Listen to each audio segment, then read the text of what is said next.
Pare-pareho lang. Imposible yan. 100 billion pisong pondo. Katatapos lang ng panibagong repair nito noon.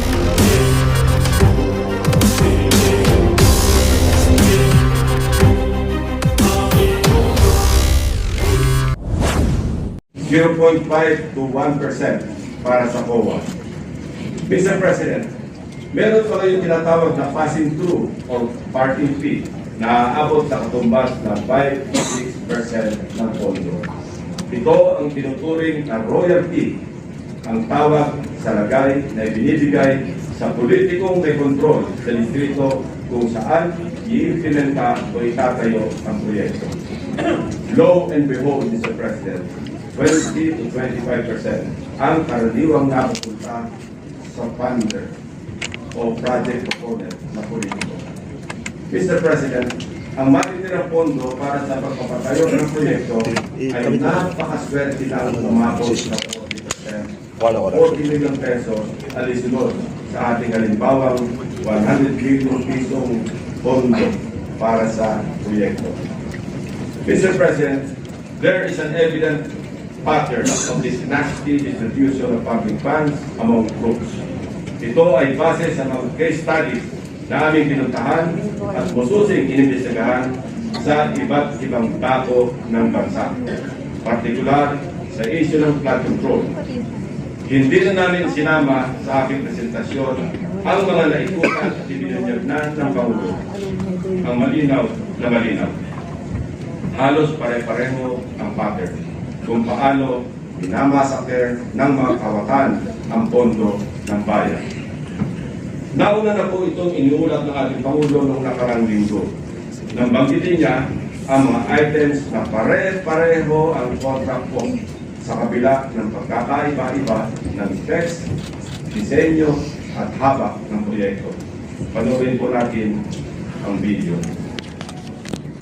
Pag sinabi, minimum pong project, pare-pareho, 150 million lahat. Pare-pareho lang. Imposible yan.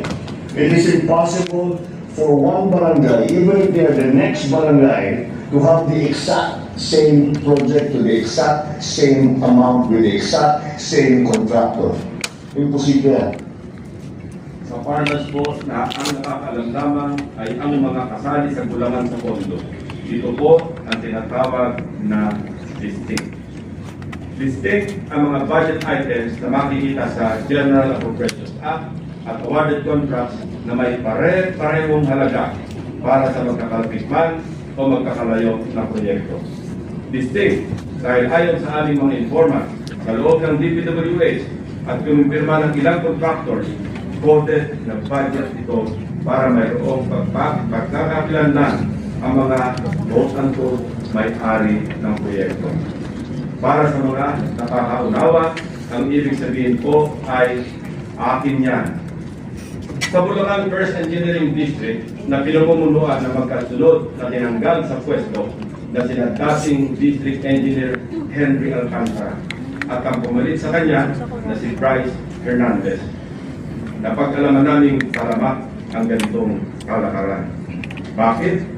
Sapagkat ayon sa mga contractor at DPWH officials na nakipag-usap mismo sa akin at aking staff, ang dalawang ito ay halos pareho lang ang pagmamahal sa pera. Napabalita pa na kapakailan na ang isa sa kanila ay nakakapagpatalo ng daang milyon sa isang kasino dito sa Metro Manila. Mr. President, sa District Engineering Office na ito, sa ilalim ng pamumuno ng dalawang nabanggit na opisyal, para sa taong 2024, 28 proyekto ang pare-pareho ang pondo kahit magkakaiba ang specs, disenyo at haba. Distinct. Babalikan po natin, Mr. President, mamaya ang lalawigan ng Bulacan na aming naituturing na pinaka-notorious pagdating sa anomalya ng flood control projects base sa aming mga findings. Unahin muna natin ang kaso ng questionabling flood control project sa lalawigan ng Pampanga. 4 years now, the riverbank mitigation project in Candapin, Araya, has been the base of a failed flood control project.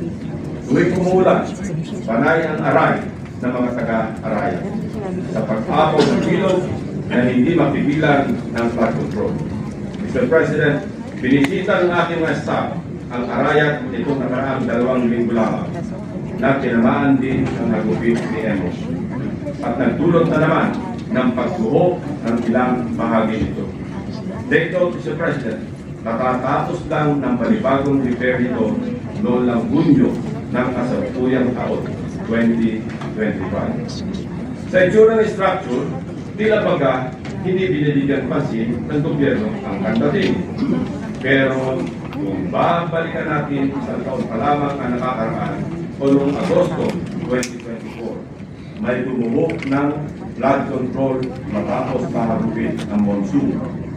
Mr. President, a review of the budget books shows that we started funding the construction, rehabilitation of slope protection along Pampanga River, Candating, Arayat, Pampanga, way back in 2018. Let me give a rundown.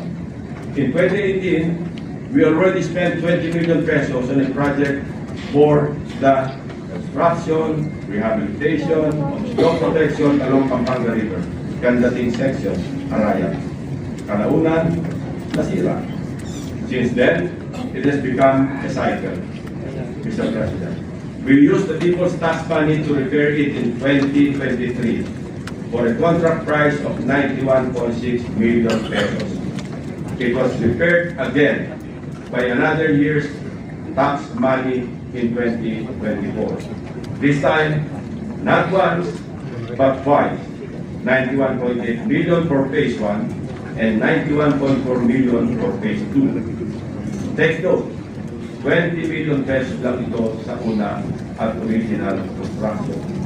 If the original construction cost was only 20 million pesos in 2018, why did the repair cost balloon to 350% or 91 million in 2023 and another 183 million pesos in 2024, or an overall increase of 815%? Aba, at nawili na ang thunder ng Edmani Construction na siyang palaging nananalong contractor sa Candating, Arayat, Pampanga noong 2023 at 2024. Naglagay pa ulit ng 100 million pesos ngayong taon. Buti na lang, binigyan ng Malacanang ang pag-release ng pondo. Distinct then, but in a very distinct way. As I mentioned earlier, all of these were awarded to the same mighty contractor, Edmari Construction and Trading. In total, Edmari bagged 274.8 billion pesos in taxpayers' money for the rehabilitation and repair of Candating na tila hindi nagsasawa sa car repair.